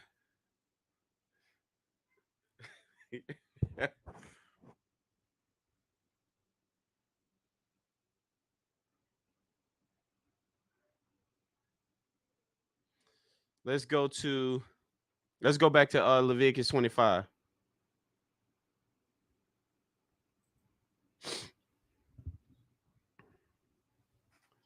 All right. He said the land will yield its fruit and you will eat your fill and live there in safety. You may ask. He covering everything. He's going in your mental now. This is your thought process. God is going in your thought process now. What will we eat in the 7th year if we do not plant or harvest our crops? Hey, anybody ever has, look, my wife used to be like the warrior. She's a warrior now. She's a warrior now. She's not a warrior. She's a warrior now. But like, anybody ever had somebody like they always like need, they always have the thing on their mind like in the future that you don't have the answer for yet? Oh, yeah. Oh gosh, I was that way for so many years. Look what God did. He took care of the women with this particular thing. He said, look, he said, you may ask yourself in your mind, you may become a pessimist. You may be acting pessimistic and ask yourself in the 7th year, what are we going to do next year? Who asked that question? Who? Come on, y'all scared to answer me. Who asked that? What we're going to do in 5 years when this happens? Bruh, you don't even know if you're going to be living in 5 years. Like, what's for dinner on Sunday? And today, Monday. Yo, God took care of even the mental part of it. Look what he said. You may ask yourself, what will we eat in the 7th year if we don't plant harvest our crops? Come on, y'all. If I ain't work, who says, what am I going to do if I don't work? Don't people ask that question?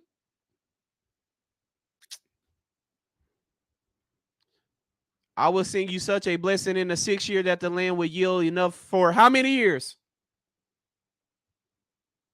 3. Say it again, sis. 3 years.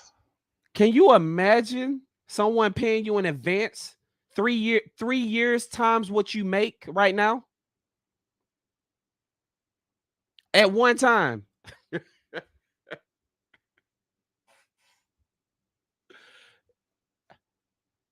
Y'all like God ways? Who love God ways? I'm telling you, he different. We don't have nothing like we don't have nothing like this on earth. And the goal is that's good. The goal is to create something like this on earth, even if you just got to do it through a small little group. Like, we're going to function like this. We're not going to take advantage of each other. We're going to trust God. We're going to have faith. We're going to do what he is telling us to do. See, you don't have to be about what everybody else about right now. You don't have to talk like them, eat like them, walk like them, sleep like them, dress. You don't have to. You can actually right now, God, I see your ways. Now watch this. I see them. Now teach me. How does that look? How does that look now, God?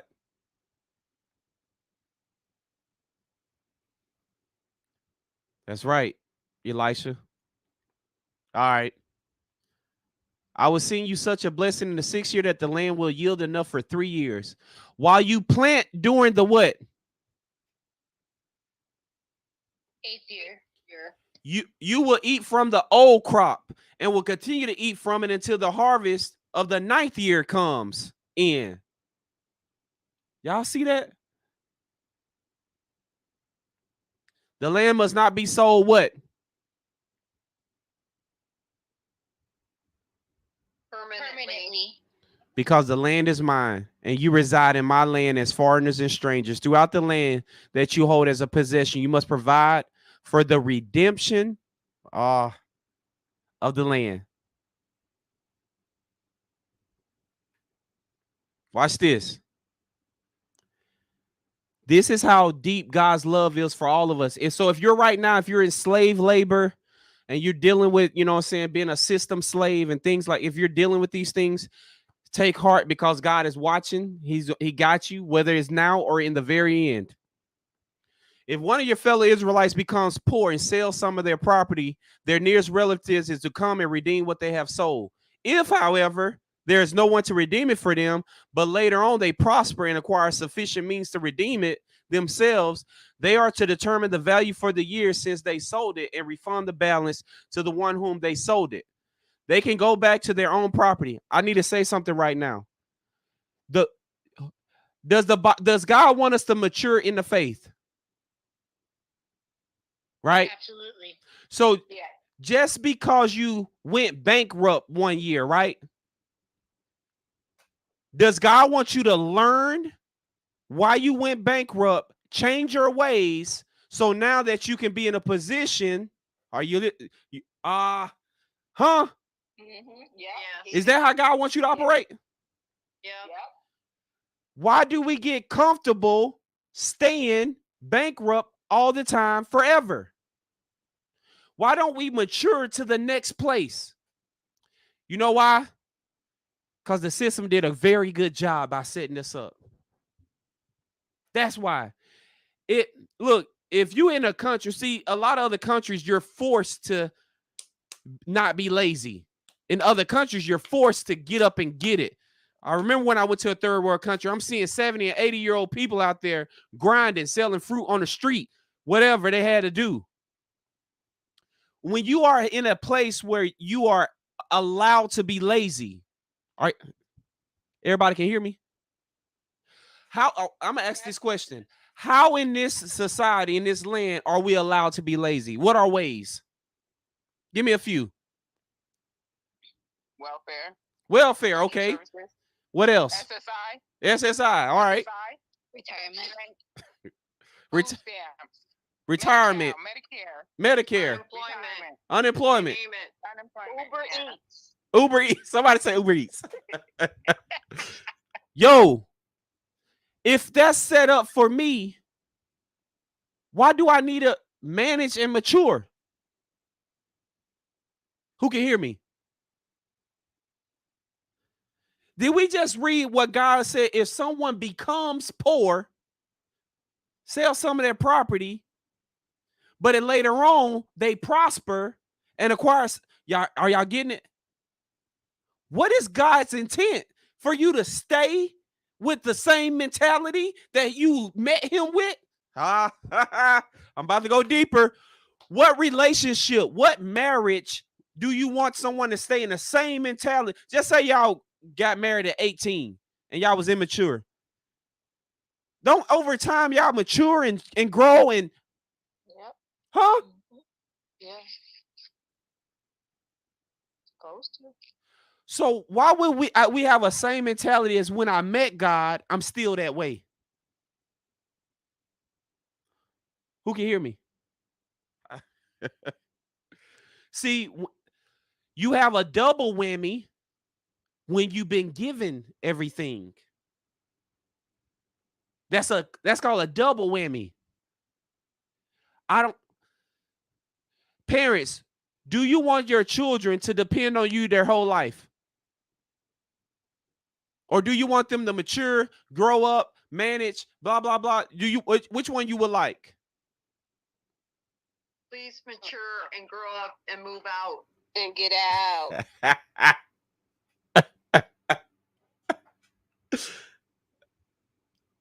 But what happens? Do we have a landfill filled with immature? Is our land filled with immature, entitled?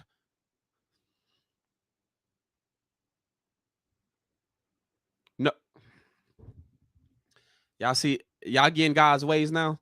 Mature in the faith. Don't stay the same. Let's mature in the mindset, mentality. Rise. Figure it out. Find ways. Plant seeds. That's God. But if they do not, watch this. They are to determine the value of years, verse 27, 25, Leviticus 25, 27. They are to determine the value of the 40 years since they sold it and refund the balance to the one whom they sold it to. They can then get back go back to their own property. So they sold it. It's just like Monopoly, right? You sell, right, to get a little money and hoping that you can bounce back.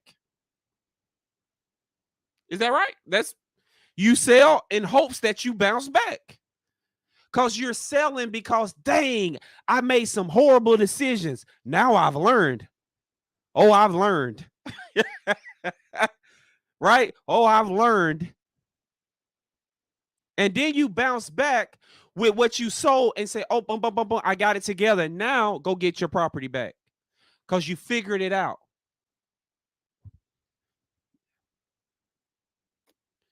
The reason I'm doing this tonight is there is a standard to live with God.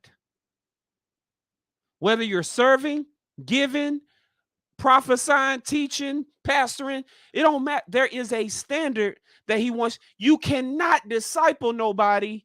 You can't disciple nobody if you don't allow God to keep resetting your mind all the time. Like, how do you teach a lesson that you've never learned? Hey, I asked the question. How do you teach a lesson you've never learned? You can't. You can teach You them don't. not You to got. do. Huh? You can teach We them do it not all to the do. time. We do it with our kids all the time. Great try. Great try. Good try. Good try. See, the thing, watch this. If you haven't learned it, right? That means it's not a part of who you are. You're just giving information to the child. But if you've learned it, you live it. If you learn, meaning if the doctor say you only can eat fruits and vegetables, that's information, right? If I go and eat what I want, did I learn the lesson? Yes. No, if you eat what you want. Well, you're going to learn by getting sick from it or gaining weight from it or something. You're going to learn something from it. Learning means I applied it, right? If I learned it, that means I'm actually doing it. The other side of this is I didn't learn it and I suffer from it. I stay suffering because I don't know how to persevere and I don't have a good character now. And so I don't have hope. God is all about this process, but we, like Sister Angel, that was good. We want to make our children's life better than ours, right? But we end up making it worse. It just happens like that. Because guess what? You may have learned it too late. And now they got to suffer and try to learn themselves again. Now, if you tell a child something, they take it in and apply it. That means your child learned it, but you never did.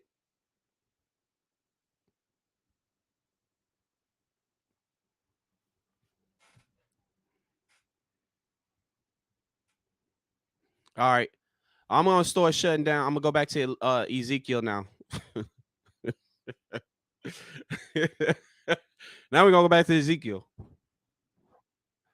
All right. And we're going to read chapter 4. But I already read 1 through 6. So watch this. I'm going to do 7. I'm going to read 7 through 17. And I'm going to show. So now we know about the 430 years, how it starts, you know, the sins, all these kind of things, the Jubilee calendar. Good. Now watch this. In verse 7, he said, turn your face toward the siege of Jerusalem and with bared arm prophesy against her. Bared arm. Anybody know what that means? Bared arm means like you're ready for war. That's what bared arm means. All right. And prophesy against her. I would tie you up with ropes so that you cannot turn from one side to the other until you have finished the days of your siege. Listen to this. Every single day, watch this. Take wheat, barley, beans, lentils, millet, spelt, put them in a storage jar and use them to make bread for yourself. You are to eat it during the 390 days you lie on your side. Weigh out 20 shekels of food to each day and eat it at set times. 20 shekels of food is 8 ounces. 8 ounces is 1 cup for the whole day. Who understand what that means? 8 ounces for the whole day. It's meal prep. Glass of water. That's a glass of water. Listen to this. 8 ounces. 8 ounces of food is called famine food. It's ration food. So he's letting them know you're going to be in famine. That's right. Cooligan, I'm about to go somewhere with this. Listen to what I'm saying. The famine has not happened yet. The famine didn't happen yet. But how did God tell him to eat for 430 days? He got him prepared. Huh? He got him prepared. Listen, the famine hasn't happened yet. But how did God tell Ezekiel to eat for 430 days? Like he was. As if there is a famine. Like it's already a famine. Can y'all understand what you got to really go through to actually do what God is saying do? Right, okay. There's no famine. Everybody got their lamb chops and eating around fires and they good. And he has to, for almost a year and a half or whatever, this dude has to sit there and eat ration 8 ounce.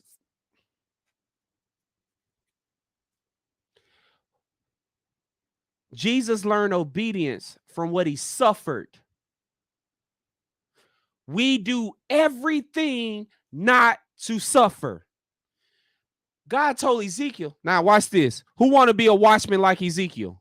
Go on, raise your hand again. So God can see you in heaven. Go ahead, raise your hand real quick.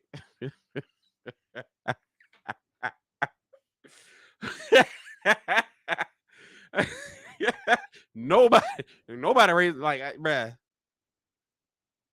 Look, can you imagine eating an 8 ounce little thing of food every day? Watch this though, for 430 days. Have y'all ever stopped and let that settle in when you read that? You ever stopped and let that settle in? Oh, this is why we do Bible study. We let things settle in. We like to give the realistic view. Who can eat 8 ounces every day for 430 days? 8 ounces of food. All right, Season, you up. You up to the plate. Y'all do it. I want to see y'all doing it every day, okay? Cool. 8 ounce. All right, got you. 430 days. Start tomorrow. But it takes a certain type of person to obey God to this level. Greater is he that's in me than he that's in the world. All right, L, you gonna start Sunday. Good. Got you. 8 ounces. Go measure it out too, if you're gonna do it. And let us and video record it every day. All right. He said, also measure out 1/6 of a hin of water and drink it at set times. That's 3 cups. Go ahead, babe. You got it. Where's the 430? I'm only seeing 390 in the verses. Keep reading. Read verse 6. Read verse what? 6. And then after you have done this, turn over and lie down on your right side and bear the sin of the family of Judah. Mm-hmm. Your assignment this time is to lie there for 40 days. Right. A day for each year of their sin. Mm-hmm. Look straight at the siege of Jerusalem. Roll up your sleeve. So 390 is on one side and then 40 is on the other. Okay, thank you. All right. 3 cups of water and 8 ounces of food every day.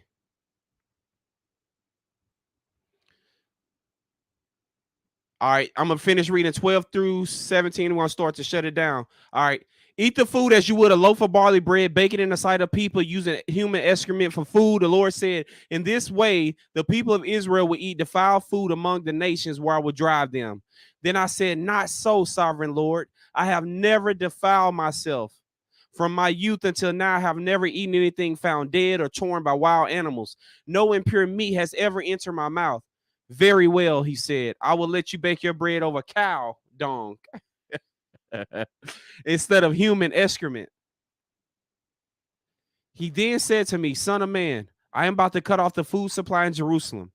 The people will eat ration food in anxiety and drink ration water in despair. For food and water will be scarce. They will be appalled at the sight of each other and will waste away because of their sin. Can you imagine being Ezekiel at this point? Who can put themselves in his shoes? Just look. Who's ever said I'm a willing vessel? Anybody ever said that? I'm a willing vessel. Do with me whatever you want.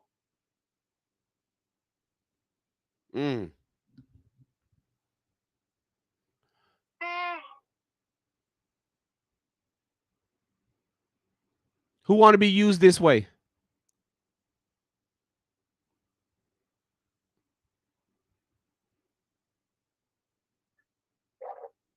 It's hard to accept because you're opening up yourself to be treated like Job. But that's what God wants. That's what saves your spirit. That's what saves your soul. I was gonna say that it wouldn't be like something that I'd be like, oh yeah, pick me, yeah. But ultimately, in my heart, it's more so, God, whatever it is, and it's your will for my life. Let your will be done, and help me to be obedient in the process, because, like I said, it's not exactly desired, but if that is what is, the plan, then I want to follow through. Most definitely. I think about some people who suffering similar to that, but they don't think it's a gift from God, or they don't think, you know what I'm saying? Yeah, it's not like God told them. Yeah, but they don't even know that God is using them. So they kind of forfeit their the reward. When you say they don't know God is using them, what you mean by that?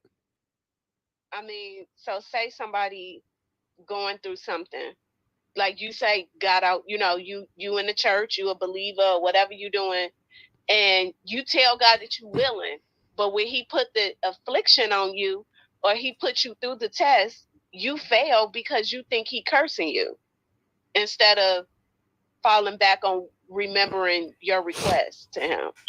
All right, let's break this down real quick. Let's break it down what you're saying real quick. So before God came to Ezekiel wasn't doing these things, right? Right. But when God came, he said, I'm giving you specific things to do. That's a big difference than someone who sits in a church and they start suffering, and you can say God afflicted them, but they're not a representation of him. That's a whole different ball game there, because they're not representing him in that suffering. He's actually using Ezekiel as an example for the people of Israel because of what's about to happen to them. It's almost identical to if someone said right now, look, we know sword, famine, plague, and wild beasts are coming. And so famine's coming. If someone right now said, this is what's coming upon the land, and they out there and they're suffering and they're not eating food, or they doing the same thing Ezekiel is doing, then I would say they're suffering for the kingdom. But to just say I'm suffering because, I'm a believer and, I'm just going through it all, that's two different things. And I just want to make that clear. Another reason I say that is because just like Jesus told Peter ahead of time what he was going to do, and him telling him ahead of time, he could have changed what happened when the evidence started to show what God told him was going to happen. Yeah. He could have did something different and changed the outcome. But then he wouldn't be surrendered to him. Yeah, he wouldn't be surrendered no more. Oh, no, Lord, I love you. I'll never deny you. Oh, no, heck no. Like, you know what I'm saying? Right. He would have positioned himself like, I'm never gonna deny him. I don't care, they gonna kill me. He folded. Soon as, you know what I'm saying? Yeah, and that's what I'm saying though. That means he's not surrendered. God tell him what's beforehand, but he's not surrendered. So God already right now you're not surrendered, bro. You got to go through some more stuff to get surrendered. Yeah. Yeah. So and that's why I like Romans 5:3-5. And brother Adam, I'll let you go in a second. It says suffering is supposed to produce perseverance. Perseverance is supposed to produce character, and character is supposed to produce hope. Most of us just stay in suffering. Okay, I'm suffering. Are you persevering though? You know, or you just give up? Most people give up at suffering. I can't handle it. It's too hard. It's too hard for too long. Go ahead, brother Adam. My question was, what was Ezekiel's posture during that time? How was he handling what it was that God was asking him to do? Does it describe that in the scripture?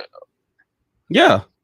Yeah, of course. He's when last week we talked about Ezekiel went in the bitterness and the anger of his spirit because God laid a lot on him to do and he didn't want to do it. He sat around with the people God sent him to for 7 days and not saying anything. And God came and said, "Look, I made you a watchman." So Ezekiel, watch this. Ezekiel have emotions. He have feelings. But God ain't moving like that. I'm sorry. He just don't. If I give you a mission, it's to keep your feelings out of it, soldier. Soldier/martyr. The problem is we want our feelings to be like the nations. He said, do not learn the ways of the nations, correct? So if the nations are big on feelings, how you feeling, how your emotions, how is your heart, how is this, how is that, how is that? It's like, bruh, you're not a soldier. You're not a soldier for the kingdom. Because the focus is how you feel, what you're going through, what are you experiencing? What? To share each other burdens is to be battle brothers on the field, on a battlefield. Then you can suffer and share each other burdens. Not about how you feeling all the time. Ezekiel didn't feel like doing it. But he chose to submission over how I feel. That's what I'm getting to. You can actually choose not to do nothing. Most of Israel didn't choose to do what God said. Look what happened. You can choose. It's up to you. But that's why we do Bible study, because you have to have someone to bring a perspective that you got to get to a point where it's like, well, I've been in the word long enough. There's no excuse now. I'm gonna do what you say, Lord. Let me watch this. Adam, I got a question. Anybody can answer it. Who's excited about following the Lord? Who's excited?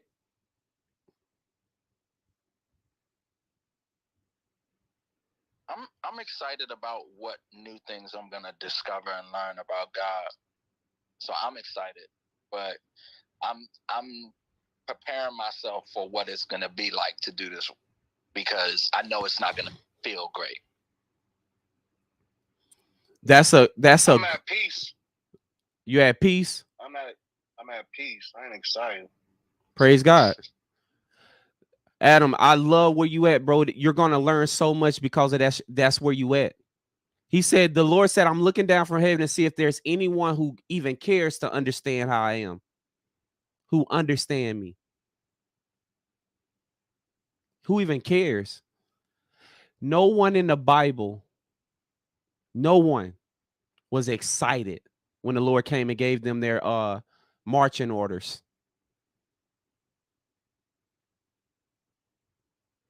But they had this thing called a martyr's courage. They had peace that surpasses understanding. They understood that what God was telling them was the real deal. Because guess what? There's scorpions out here. There's people that's ready to sting you at every corner. They're ready to surround you as you live for him. And you got to be strong and very courageous. Yeah. I love our soberness. I love where everybody at. I see you, Cooligan. Yeah, it's okay to have fear. What he say? He told Ezekiel, I don't even know how many times. I think we counted like 12 times. He said, don't be afraid. So if God is telling you before you even talk to the first person, God tell you 12 times, don't be afraid. Can you think of you got to think about what God have planned for you? If he tell you 12 times, don't be afraid, I'm with you. Before you even do the first thing. Yeah. We're going to start closing up. I'm going to see here. YouTube. All right. I see y'all on YouTube. Cool. YouTube, Facebook, TikTok. Well, I just use YouTube and Facebook. We're going to close. But before we close, I have to let y'all know we are in our second week of spiritual boot camp. If you're not in spiritual boot camp right now, you are missing true growth. Okay, all right, forget it come from my mouth. Hey, everybody, this week 2, how was it? Are you learning? Are you growing? Amazing. Huh? It's amazing. It's amazing. Not only speaking for myself and my group, it's not only that I'm not growing, it's amazing watching others grow in real time. Most definitely. So what we did this past week, we formulated teams. Oh, Moesha, I see you. Okay.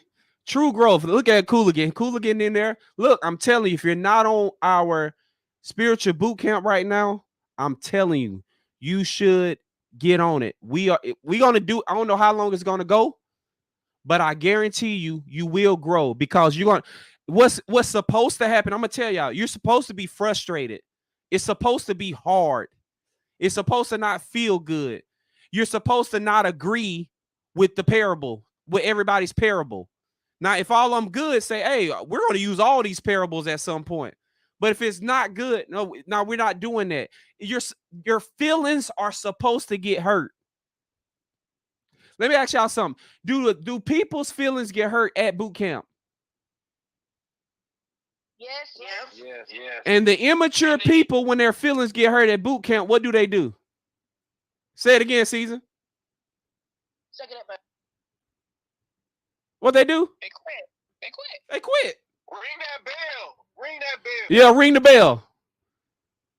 That's what we on now. We really we are getting away from having a perfect speech, perfect mind, perfect. We're really getting to the place where the Bible says, put off falsehood and speak truthfully to your neighbor. Guess what? If you love anyone, it'll be hard to speak the truth, but you'll still have to do it. If you love them. Anybody married understand what I just said? Watch this. Sir. Watch what I'm about to say. Does God want us to, as his disciples, be married to each other?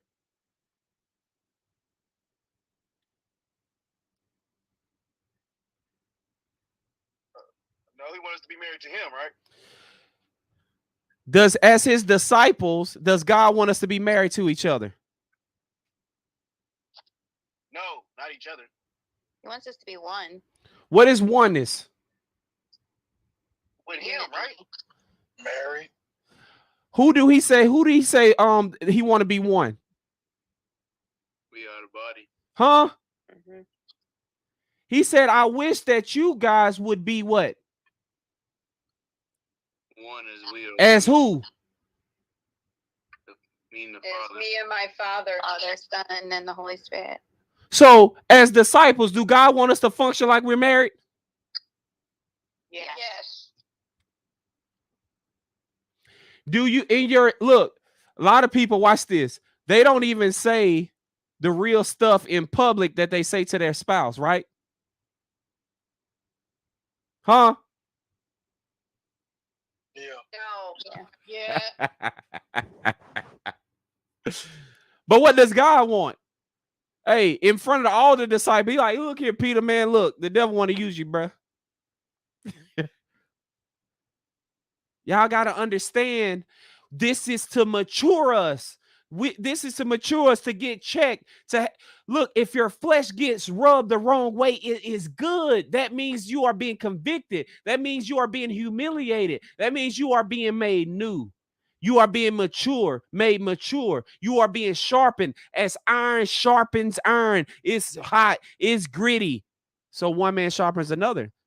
That's why you got to be able to handle the truth in spiritual boot camp. Look, tomorrow at spiritual boot camp, some feelings might get hurt.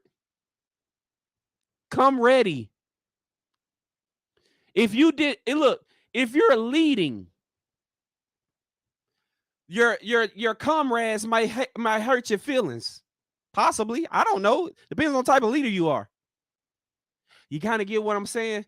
Without this, you'll never mature. You'll never be able to see what you need to see to mature in the faith.